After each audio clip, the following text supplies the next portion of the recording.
All right, so everyone, welcome back to the stream. Today in our Reaktor journey, we're going to be looking at Reaktor again. As you may know, when you open up Reaktor, you're going to have 3 different sections. I just want to welcome you guys back to a sound design session. So welcome back to sound designers and producers who want to up their sound design and production game. Today, when you open up Reaktor, you're going to see 3 different sections. One is the play section where you play instruments in Reaktor. One is the patch section, and one is the build section. So today we're going to be opening up Reaktor, and we're going to design a bass synth in Reaktor. So if you're into sound design, Reaktor is one of the best tools for building unique instruments. And I'll show you how to create a bass that works for hip-hop, house, and or cinematic music. So drop a fire in the chat if you're ready, and let's go.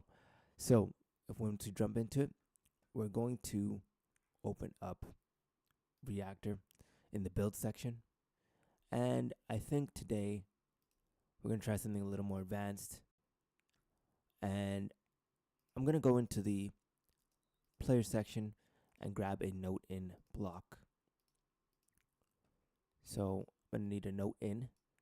Then I'm going to grab an oscillator. We're going to add a sawtooth oscillator. So I'm going to go into the bento box collection.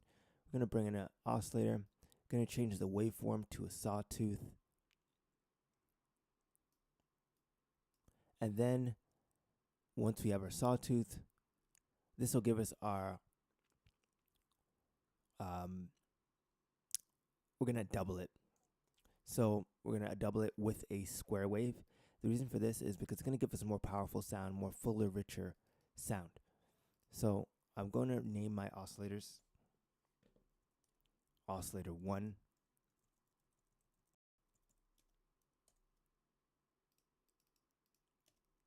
and oscillator 2. Then we're going to add in a mixer so we can combine the sounds. And then once we add a mix to that, I'm going to add a amp control so that we can control the volume.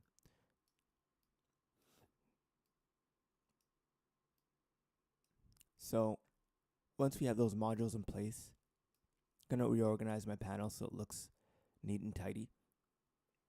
And we're going to connect up our modules pitch to pitch and out to out. Then I'm going to turn up my levels. I'm going to turn down my output so we can control the levels coming out, and we're going to turn up the volume. So we can hear that we're getting some sound coming through, and that's going to be our initial sound.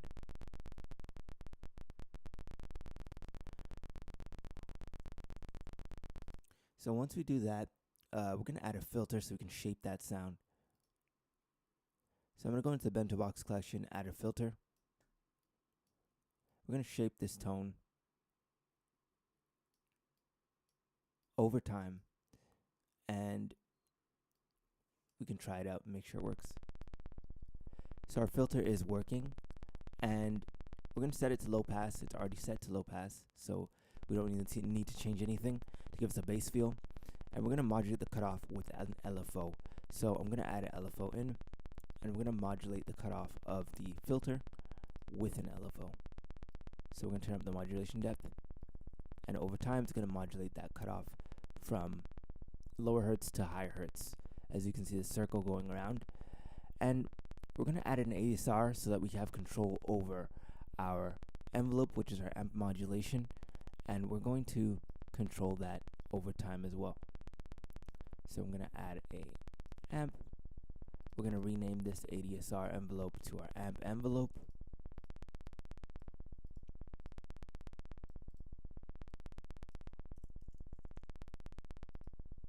And then once we rename that to our amp envelope, we're then able to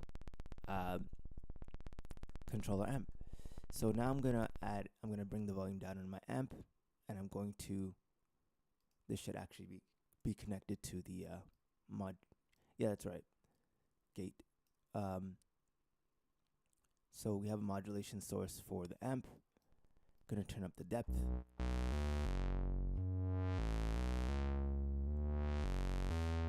And we got a really nice sharp bass sound that really cuts through the mix.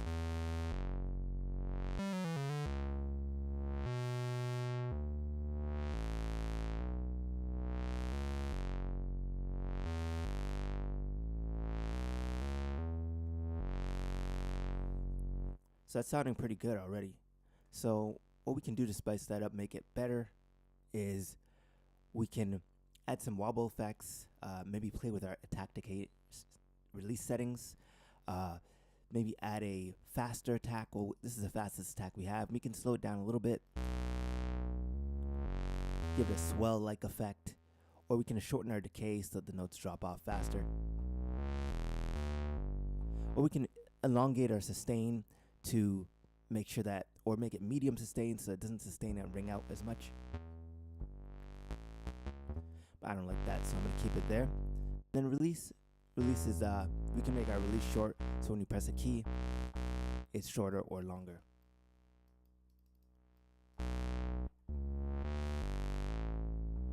So I'm going to shorten the release.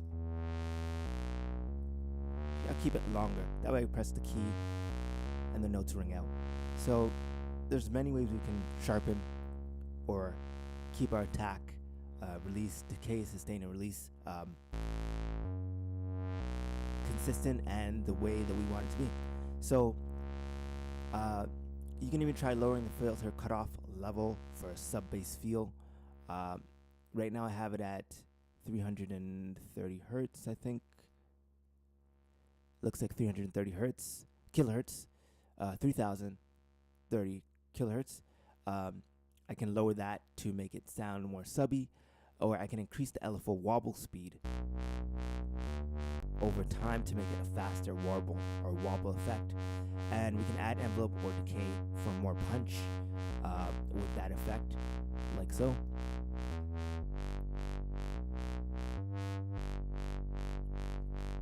So it gets really exciting when you design these sounds from scratch, and you can really decide how you want to shape them over time.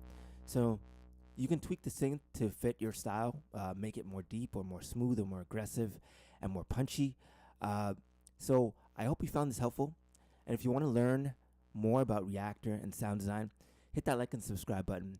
Let me know in the chat, should I build a lead synth or a pad next or something else? I'll see you in the next stream, and keep creating and stay creative. Peace out.